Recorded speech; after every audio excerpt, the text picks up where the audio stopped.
Hello everyone, welcome to Let's Learn. So this is the last topic of this week, learning softening, knowing versus using. So we often learn grammar, vocabulary of English, but when it comes to practical use, we often don't apply whatever we learned. When learning a new skill, language or concept, there is often a gap between knowing something and actually using it effectively.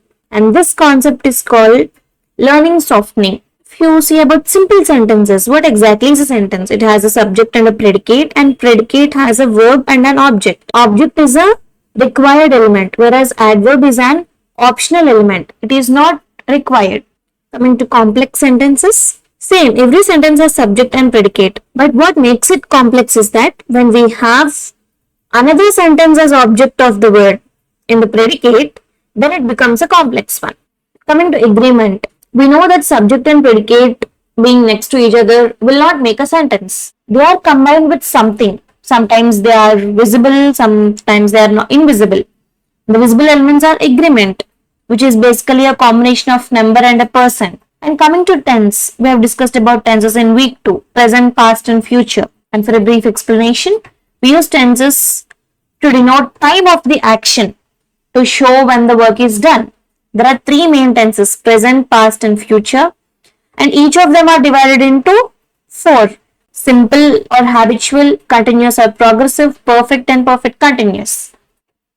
And we should know how to say and what we want to say. The way we use words and make sentences, that's what makes the difference. And in the context of opinions, issues, suggestions, requests, refusal, we need to know the differentiation between formal and informal conversations. You cannot talk the same way in both formal and informal conversations. You see, give me a glass of water. Please give me a glass of water. This is more polite. Meet with me at 9 in the morning. It is as if you are commanding someone. And if you see, please meet with me at 9 in the morning. It is more polite and formal. And if you go to further softer version, could we meet at 9 in the morning? Some more if you want to become softer and more extra polite. Could we meet at 9 in the morning, please? There's a lot of difference with just a word, if you observe here. I was wondering if we could meet at 9 in the morning. This is even more polite than the previous 2 sentences. And none of these are wrong or right. All of them are right. But the thing is, we need to know where to use which sentence. We should know to differentiate the sentences depending on the context. And coming to suggestions, if we see an example, if someone asks you, should I invest in a mutual fund? No, you should not. You reply this way, even though the answer to the question is to say no, but this seems quite rude or very much direct, which does not sound good. And if you see the other 3 sentences here, I think mutual funds are not doing good these days. If I were you, I would not. If I were you, I would think several times about it. If you see these 3 sentences, they are more polite. The last answer is the same, saying no to what they have asked, but the way you respond to them makes all the difference. Even in an informal situation, you want to suggest something and you want to be heard, one needs to find a less direct and impactful way. You should never reply directly. And coming to issues. Sir, I have submitted my report on accounts. Hope you liked it. Someone says you this, and let us guess there are some issues with the report that person have submitted. And if you respond with these 2, you have ruined it. You have made a mistake in calculations. This is very much direct and the listener gets disappointed. Your purpose is not to devastate or disappoint the person whom you are talking to. You have to choose a more polite way. Instead of saying it directly like these, which are pretty rude and may hurt the other person, you can choose among these.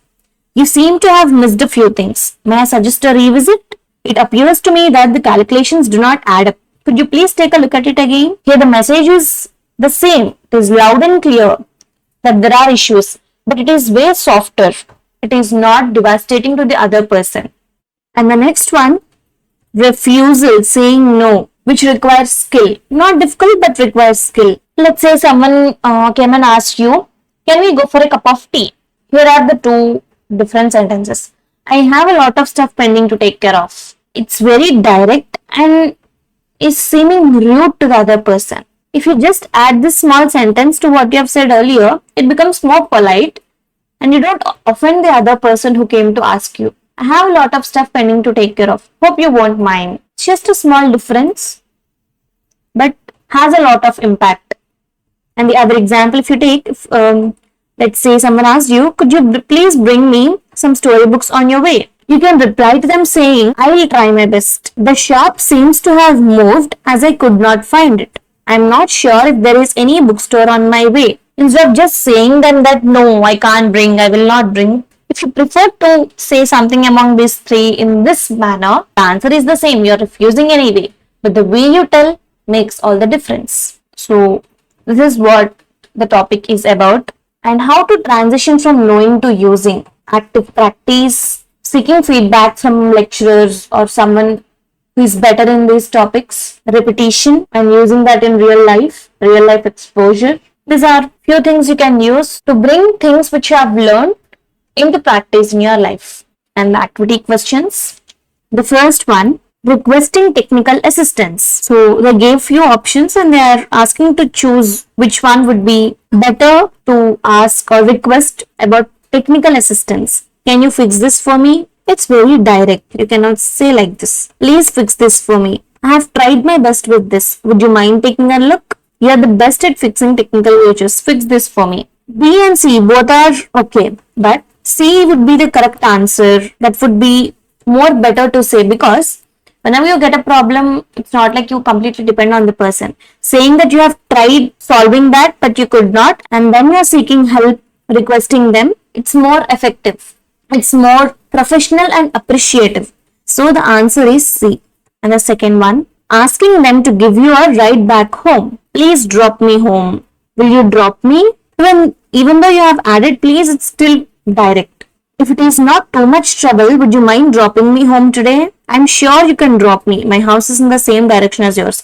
This is the biggest blunder. You cannot decide on their place. You cannot say this. So the option is C. Why? Because it is more polite. Others might consider your request. And the third one, requesting a switch of seats. Please switch seats with me. No, you cannot ask it directly. This seat is too high for me. Would you consider switching seats with me? This can be considerable. Let's see the other options. Have you thought of switching seats with me? Why would the other person think of it? I think it will be a good idea to switch seats. Let us try it now. You cannot decide on behalf of the other person. So obviously, correct option is B. Is again more polite and considerate. And the fourth one, raising a concern about incomplete work. We have seen this in the examples before. Your work is incomplete. No, it's direct. Why can you never complete your task? It's pretty rude. You cannot say that way. Why is your work always incomplete? Again, rude.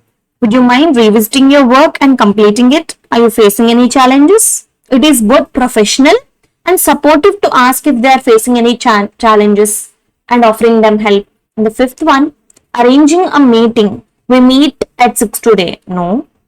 I need you for a meeting at 6 today. It's commanding. You cannot command the other people.